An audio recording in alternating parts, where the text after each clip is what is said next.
Good evening and welcome to KPNX News on Arizona PBS. I'm Alex Gaul. While Election Day is still a month away, you can start voting today in Arizona. In-person voting can be done at polling locations across the state. Pima County expects to release its first returns for this election at about 8 p.m. local time here in Arizona. Vice President Pence also wished President Trump well in his battle with coronavirus and appeared with several Arizona candidates running for office in the state. The 7-day average of new coronavirus cases is on the rise in 22 states, forcing officials in some places to make tough decisions when it comes to closures. Walking in downtown Phoenix after 5 p.m. can often look a lot like this.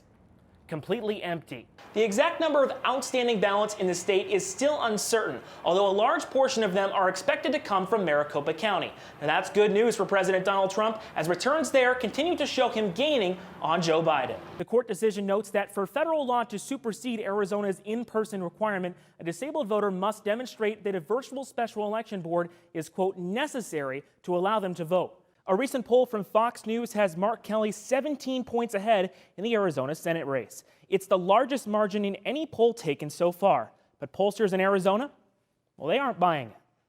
I wasn't necessarily surprised that it was a large gap. I was surprised that it was a 17-point gap. Jacob Joss is a data analyst with OH Predictive Insights, a Phoenix-based polling firm. OH's data contradicts the Fox report. Although their polling did show a widening gap in the summer, the race narrowed in August. The data we've seen from our firm, as well as many other polls, it looks like Kelly is the clear favorite right now, but obviously the numbers are close enough that either party can come out on top. With a Kelly win in November, Arizona would have 2 Democratic senators in office for the first time since the mid-1950s. Analysts say the race could come down to who turns out across the state. Republicans always turn out. The sun rises in the morning, Republicans go vote, is who shows up around them in the cycle. And we've seen higher participation rates amongst non-traditional cohorts of the electorate. Those cohorts include younger voters who often lean more Democratic. The race between Kelly and McSally has attracted national attention. As Republicans try to hold on to a narrow majority in the Senate, John McCain's vacant seat could hold the key to flipping the chamber. And Arizona, whoever wins the Senate seat here, whether that be Mark Kelly or Martha McSally, going to play a key role in determining who gets 51 seats in the Senate. Polling data from the last 2 weeks seems to confirm OH's analysis. Their latest poll has Kelly 10 points up, while the average on Real Clear Politics sits at just over 6 points. In the broadcast center, Alex Gaul, KPNX News. It's testing day at Paradise Valley Community College. That's what that question's on. Make sense? Yeah. Okay. Adjunct professor Ginger Serlin is seeing what the students know about unreasonable searches and seizures. But she is a little helper to keep the students focused.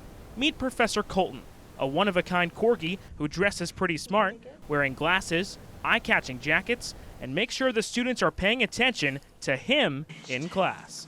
Go, Colton. Bye, buddy. A little bit of a de-stressor. I mean, how seriously can you really take yourself when you walk in and there's a dog wearing glasses? Did you teach him good? He even has more than 300,000 followers on Instagram. Professor Serlin and Colton have been teaching classes at PVCC since 2009. And so when I started bringing him, the student attendance was much better. A trained service dog, Professor Colton helps Serlin with her severe anxiety and post-traumatic stress disorder. He literally goes everywhere with me. And so he's my sidekick. I'm lost when I don't have him. Their bond is undeniable, which made it even harder when Professor Colton was recently diagnosed with an adrenal tumor. Serlin and her family are preparing for a trip to California soon, so Professor Colton can undergo surgery.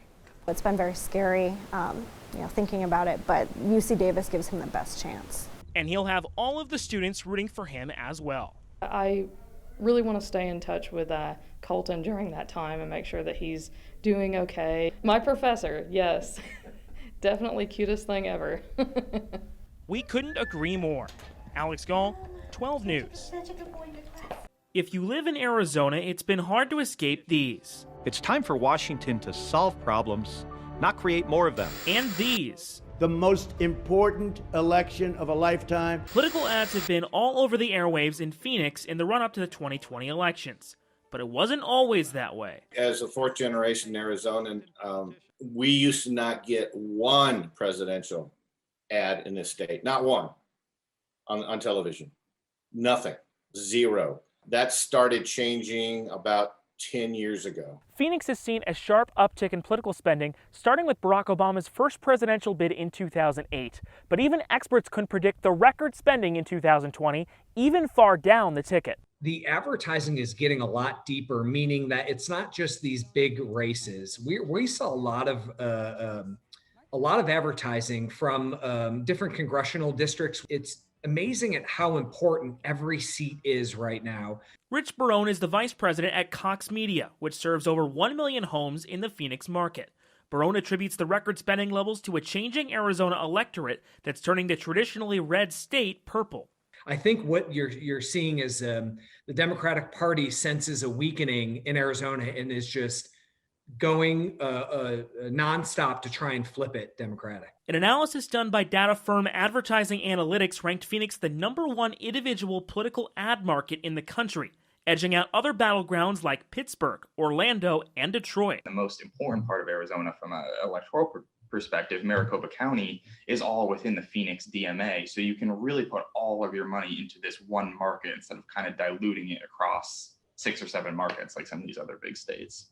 Advertising Analytics' data shows a large spending gap between Republicans and Democrats in Arizona, with Democrats outspending Republicans by over $65 million across the state's top 4 races this year. It's not necessarily normal for Arizona, but it is kind of the trend of this year that we've seen across the board, all the way from the top of the ticket down to local races, is that Democratic candidates in particular are really fundraising really well. And while over 1 million Arizonans have already cast their ballots, it's safe to say you'll be seeing more ads like this now and for the foreseeable future. I'm Joe Biden, and I approve this message. In Phoenix, Alex Gaul, KPNX News.